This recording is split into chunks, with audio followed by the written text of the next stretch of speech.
নমস্কাৰ সকলোকে মই আছোঁ বৰ্তমান চিমেণ্ট চাপৰি এখন নাহৰৰ দেশ বুলি ক'লে ভুল নহয়। চিমেণ্ট চাপৰি প্ৰাথমিক বিদ্যালয়ৰ লগতে ৩ নং চিমেণ্ট চাপৰি নামঘৰৰ যি ৫০তম বৰ্ষ আচলতে অতিক্ৰম কৰিলে, যিহেতু সোণালী জয়ন্তী বৰ্ষত খুব ধুমধামেৰে আচলতে আয়োজন কৰা হৈছে। অহা ২৭, ২৮ আৰু ২৯ তাৰিখ তিনিদিনীয়া কাৰ্যসূচী সোণালী জয়ন্তী বৰ্ষতে আচলতে ধুমধামেৰে আয়োজন কৰা হৈছে। এইফালে দেখিছে পূৰা খুব ধুনীয়াকৈ যা যোগাৰ চলাই আছে, যিহেতু অহা ২৭, ২৮ আৰু ২৯ তাৰিখ, যিহেতু ২৮ তাৰিখে নাটক আছে আৰু শেষৰ দিনা সাংস্কৃতিক সন্ধিয়া অনুষ্ঠান আছে আৰু প্ৰথম দিনাও বিভিন্ন কাৰ্যসূচী ৰখা হৈছে। ভিতৰত যাম, যি উদযাপন সমিতিলৈ কথা পাতিম আচলতে কেনেদৰে আয়োজন কৰা হৈছে, কি ৰখা হৈছে। লগতে চাওক ইমান ধুনীয়া এখন গাঁও, ৰাস্তা দুয়োপাৰে কেৱল নাহৰ, যিহেতু আমাৰ জুবিন দাৰ প্ৰিয় গছ নাহৰ আৰু নাহৰৰ দেশ বুলি ক'লেও ভুল নহয়। আৰু এই গাঁওখন যে এখন আদৰ্শ গাঁও ৰূপেৰে আচলতে স্বীকৃতি লাভ কৰিছে। আৰু এতিয়া তাত যাম, আমাৰ যিসকলে যা যোগাৰ কৰি আছে উদযাপন সমিতি, তেওঁলোকৰ লগত দুআষাৰ কথা পাতিম, কি কাৰ্যসূচী ৰাখিছে সম্পূৰ্ণ ভিতৰকৈ জনাম। চাই থাকে আপোনালোকে। এইফালে দেখিছে আমাৰ মাইনাহঁতে ধুনীয়াকৈ নাচিছে, তাৰোপৰি এইফালে দেখিছে আমাৰ নিতুলে পূৰা কামত ব্যস্ত। নিতুল, কি খবৰ? খবৰ ভালেই দেই। কোৱা, আমাৰ যি অনুষ্ঠানভাগ পতা হৈছে সোণালী জয়ন্তী বৰ্ষত, কি ক'বা আচলতে আমাৰ দৰ্শকসকলক? আমাৰ এই ৩ নং চিমেণ্ট চাপৰি প্ৰাথমিক বিদ্যালয় সোণালী জয়ন্তী বৰ্ষ, লগতে ইয়াৰে স্থানীয় নামঘৰ ভাগৰ সোণালী জয়ন্তী বৰ্ষ। হয় হয়। তাৰ উপলক্ষে 3 দিনীয়া কাৰ্যসূচীৰে আমাৰ অনুষ্ঠানভাগ পাতিছে। হয়। তাৰে আমাৰ দ্বিতীয় দিনা আমাৰ এখনি নাটক আছে, বৰ ধুনীয়া নাটক, ৰাধেশ্যাম কলিতাৰ। আমাৰ ইয়াৰে বিখ্যাত পৰিচালক মৃদুল হাজৰিকাদেৱে পৰিচালনা কৰিছে। তেওঁলোকৰ লগতে কেইবাখনিও নাট কৰিছোঁ। তাতে এইবাৰ ইয়াতো এখন এভাগ কৰি দিবৰ কাৰণে নিমন্ত্ৰণ জনালে। তাকে নাটক কৰাৰ লগতে নাটকৰ কামবিলাকো কৰি ভাল পাওঁ, লগতে সেইটো কৰি আছোঁ। এনেকৈ লাগি আছে ন? বাকী কি হয় চাবলৈ দৰ্শকসকলে নতুনকৈ নৱনিৰ্মিত হৈছে ষ্টেজটো। হয় হয় নাই আগতে নাছিলে ষ্টেজ? নাছিলে। সোণালী জয়ন্তী বৰ্ষ যিহেতু ধুনীয়াকৈ সকলোবোৰ মানে আয়োজন কৰা হৈছে। আৰু এইফালে মাইনাহঁতে ধুনীয়াকৈ নাচিছে চাওকচোন। আৰু এইফালে দেখিছে ধুনীয়াকৈ পেণ্ডেল তৰি দিয়া হৈছে, যিহেতু অহা ২৭, ২৮ আৰু ২৯ তাৰিখ। আমাৰ ২৮ তাৰিখে নাটক আছে নহয়। আৰু এইফালে যাম আচলতে আৰু কথা পাতিম সকলোৰে লগত। চাই থাকে আপোনালোকে। এইফালে আমাৰ শ্ৰদ্ধাৰ ছাৰক লগ পাই। ছাৰ ভালনে? ভালে আছোঁ। বাকী কি ক'ব বিচাৰে আমাৰ যিহেতু ইয়াত সোণালী জয়ন্তী? মই প্ৰথমতে সকলোকে নমস্কাৰ জনাইছোঁ আৰু অসমীয়া নৱবৰ্ষৰ শুভেচ্ছা জনাইছোঁ, ৰঙালী বিহুৰ শুভেচ্ছা জনাইছোঁ। আমি চিমেণ্ট চাপৰিবাসী হিচাপে অতি গৌৰৱান্বিত যে ৩ নং চিমেণ্ট চাপৰি প্ৰাথমিক বিদ্যালয়ে ৫০ বৰ্ষৰ গৰকি আমাৰ মাজত এটা জাকত জিলিকা অনুষ্ঠান হিচাপে থিয় দিছে। আৰু তাৰ এই সুবাদত আমি এই অনুষ্ঠানটিৰ সোণালী জয়ন্তী উদযাপনৰ কাৰণে আগবাঢ়িছোঁ। চিমেণ্ট চাপৰিবাসী হৈ সকলোৰে আগত জনাবলৈ পাই সুখী হ'ম যে এই অনুষ্ঠান খুব জাকত জিলিকাকৈ অনুষ্ঠিত কৰিবলৈ প্ৰয়াস কৰা হৈছে। কি অনুষ্ঠান ৰখা আছে? প্ৰথমৰ দিনা এটা ব্যক্তিগত অনুষ্ঠান আছে দিনৰ 2:15 দ্বিতীয় দিনা ২৭ তাৰিখৰ পৰা আছে ন? হয়, ২৭ তাৰিখে নামঘৰৰ অনুষ্ঠান এভাগ আছে। আৰু ২৮ তাৰিখে এই সোণালী জয়ন্তীৰ আটাইতকৈ আকৰ্ষণীয় অনুষ্ঠান হৈছে যে মুকং চেলেক শিক্ষাখণ্ড ভিত্তিত নিম্ন প্ৰাথমিক বিদ্যালয়ৰ মাজত কুইজ প্ৰতিযোগিতা। খুব ভাল কথা ছাত্ৰ ছাত্ৰীসকলৰ কাৰণে। আৰু শেষৰ দিনাৰ কাৰ্যসূচীত আছে বাৰেৰহণীয়া সাংস্কৃতিক অনুষ্ঠান।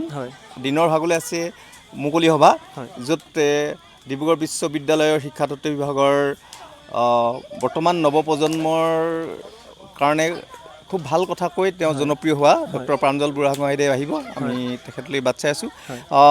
দ্বিতীয় দিনাৰ কাৰ্যসূচীৰ আগতে আটাইতকৈ আকৰ্ষণীয় অনুষ্ঠান হৈছে ৰাতিলৈ হোৱা এখন পূৰ্ণাংগ নাটক, নাট্যকাৰ ৰাধেশ্যাম কলিতাৰ অগ্নিস্থান।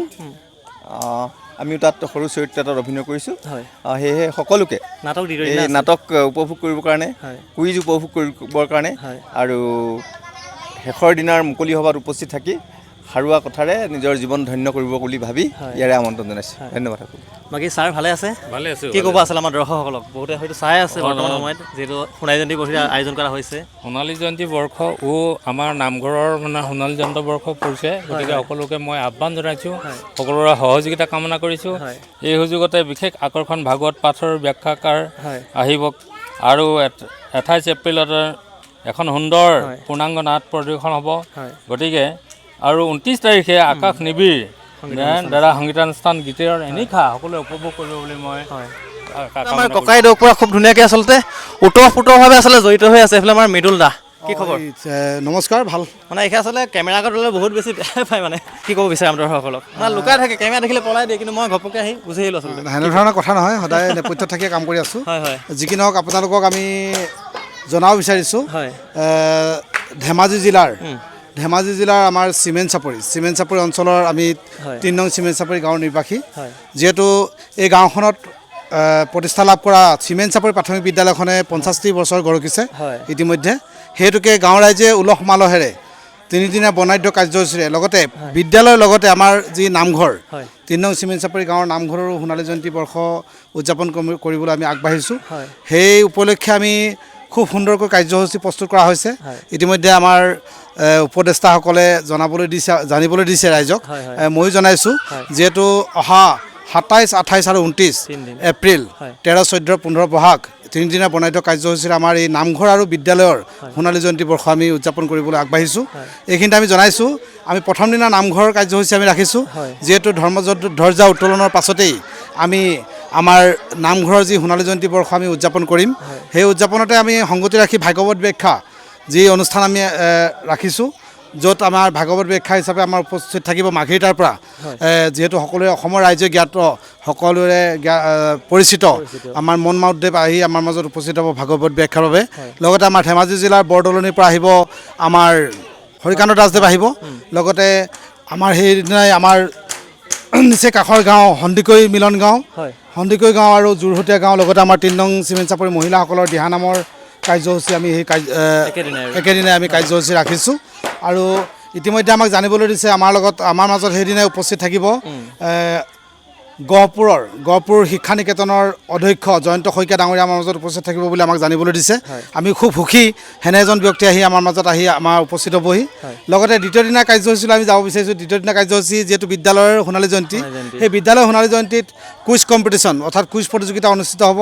মুকংচলেক শিক্ষাখণ্ডৰ প্ৰাথমিক বিদ্যালয় পৰ্যায়ৰ নিম্ন প্ৰাথমিক বিদ্যালয় চৰকাৰী বিদ্যালয়ৰ ছাত্ৰ ছাত্ৰীসকলৰ মাজত চিমেণ্ট চাপৰি তথা লগতে মুকংচলেক শিক্ষাখণ্ডৰ অন্তৰ্গত এটা কুইজ প্ৰতিযোগিতা আমি অনুষ্ঠিত কৰিব বিচাৰিছোঁ। কুইজ প্ৰতিযোগিতা অনুষ্ঠিত হ'ব আৰু সেইদিনাই যিহেতু স্থানীয় শিল্পীসকলৰ দ্বাৰা আমি এখনি পূৰ্ণাংগ নাট আমি মঞ্চস্থ কৰিম।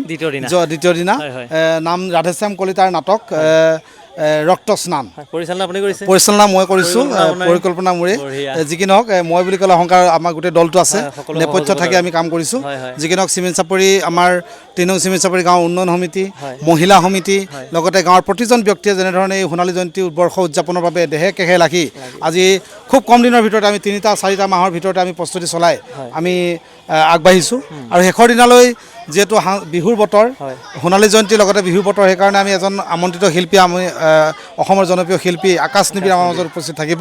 সেই সদতি ৰাইজক এক বিনম্ৰভাৱে অনুৰোধ জনাইছোঁ আমি 3 দিনীয়া বৰ্ণাঢ্য কাৰ্যসূচীত আপোনালোকৰ দলে বলে আহি আমাক সহযোগিতা আগবঢ়াওক। আপোনালোকৰ সহযোগিতা আমাৰ এই চিমেণ্ট চাপৰি প্ৰাথমিক বিদ্যালয় আৰু 3 নং চিমেণ্ট চাপৰি গাঁৱৰ নামঘৰৰ সোণালী জয়ন্তী বৰ্ষ উদযাপনত আমাক সাফল্যমণ্ডিত কৰিব, সেয়া আমি আপোনালোকৰ ওচৰত অনুৰোধ জনাইছোঁ। আহক সকলোৱে আমি সদায় আমি আপোনালোকক আদৰিবৰ বাবে আমি আমাৰ নীল, কি খবৰ? নমস্কাৰ। ভাল ভাল ভালে আছা? ভাল। কি চৰিত্ৰ অভিনয় কৰিছা? মানে পুৰা ধুনীয়া অভিনয় কৰে। মই নিহাৰ চৰিত্ৰত অভিনয় কৰিছোঁ। বাকী কি ক'বা আমাৰ দৰ্শকসকলক? বাকী সকলোৱে আহিব, এখন ধুনীয়া নাটক হ'বলৈ গৈ আছে এপ্ৰিলৰ 28 তাৰিখে, 28 তাৰিখ মানে দ্বিতীয় দিনা আৰু দ্বিতীয় দিনা ৰাধেশ্যাম কলিতাৰ ৰচনাৰে মৃদুল হাজৰিকাদেৱৰ পৰিচালনা আৰু পৰিকল্পনাৰে এখন ধুনীয়া নাট হ'ব। সকলো আহিব চাবলৈ। বঢ়িয়া। আৰু এইফালে আমাৰ পংকজ, ধুনীয়া নাটক মানে অভিনয় কৰে পংকজে, কি ক'বা? বাকী ভালনে খবৰ খাতি? একদম বিন্দাছ আৰু অভিনয় জগতত মানে থাকি ভাল লাগে, সেইকাৰণে আহোঁ। তুমি কি চৰিত্ৰ অভিনয় কৰিছা? OC ৰূপত এইবাৰ দেখা পোৱা যাব। বঢ়িয়া, ভাল লাগিব।